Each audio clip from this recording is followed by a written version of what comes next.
Why do we go through trials? Why does God allow us to face problems? Why do we go through times when it seems like we're getting hit with all types of problems from every direction?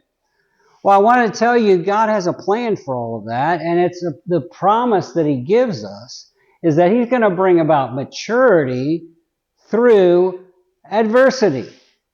When we face adversity, we experience maturity. Now, James is a very interesting person in the Bible. There's two primary Jameses. One is the older brother of John, who was actually one of the disciples, and he was the first martyr. After Jesus rose from the dead, he was one of the leaders of the church in Jerusalem, and so they executed him to make an example to try to get the people to stop being Christians. But there's another James. He was the half-brother of Jesus. After Jesus was born, Joseph and Mary had their own children, and he was the oldest, James.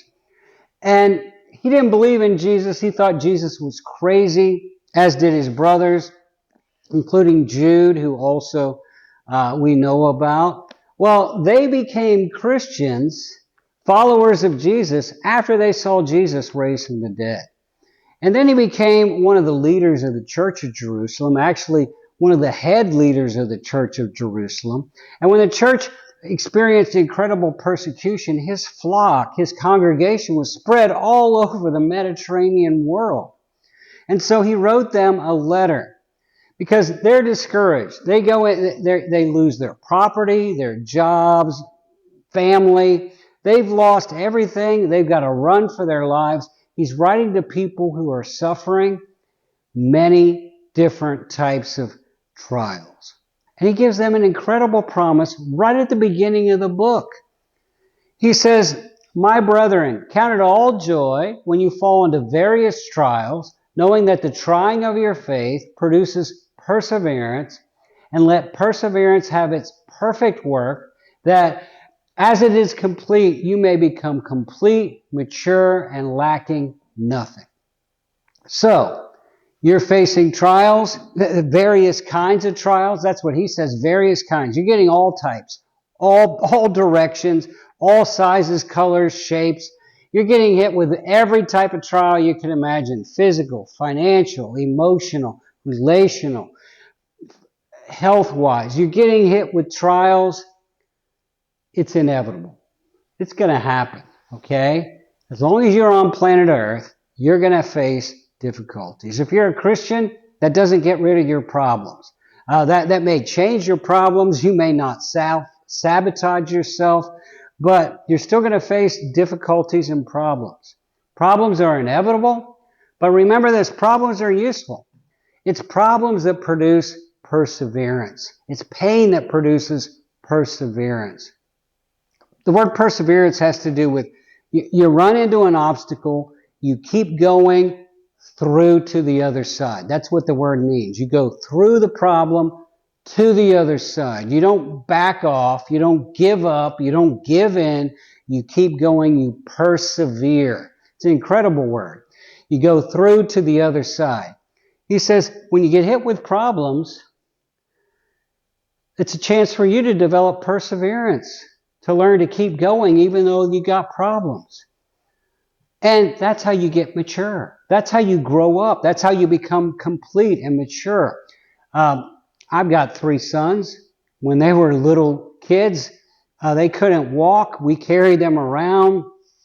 But when they got to a certain age, we pushed them to crawl, to walk. And when they walked, they didn't walk perfectly the first time. They fell down. They fell down a lot. Now, at that point, I guess I had a choice. I could have said, my poor precious little baby, I'm not going to let you bang your nose like that and scrape your knee. I'm going to carry you the rest of your life. You don't have to worry about those problems. That wouldn't have done them any good. They wouldn't have grown up. They would never have learned to walk. It would be ridiculous.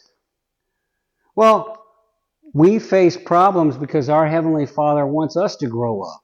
He wants us to learn to walk. He wants us to learn to keep going, to take those steps. You're going through a hard time now? God's growing you up. for something He has for you coming up in the future. Your problems produce maturity. Therefore, He says, choose joy. Count it all joy. Mark it down in the ledger book is literally what that means. Mark it down in the ledger book as a reason for joy. You may get up in the morning and go, you know what, I'm facing all these problems. I've got a great opportunity to choose joy. He doesn't say choose happiness. Happiness is based on what's happening. Joy is based on your relationship with Jesus. It's an inner thing. It's there no matter what you're facing. Joy is unconditional. It comes from God. And so God is unlimited. You have access to unlimited joy in spite of what you're facing. So what's the promise you're praying today? God, give me joy in my problems and help me persevere. Keep going, not give up, that you may produce all the maturity or whatever else you want to grow in my life. I'm Dave Early. Thanks for joining us. You can go back and catch up if you missed some. We've got 21 promises we've been praying through the last several weeks. They're going to help you grow your faith. They're going to encourage your heart. There's some great, great promises we prayed through. Our goal is very simple. We want to help you be a disciple and make disciples. So follow us on Facebook and subscribe to our YouTube channel.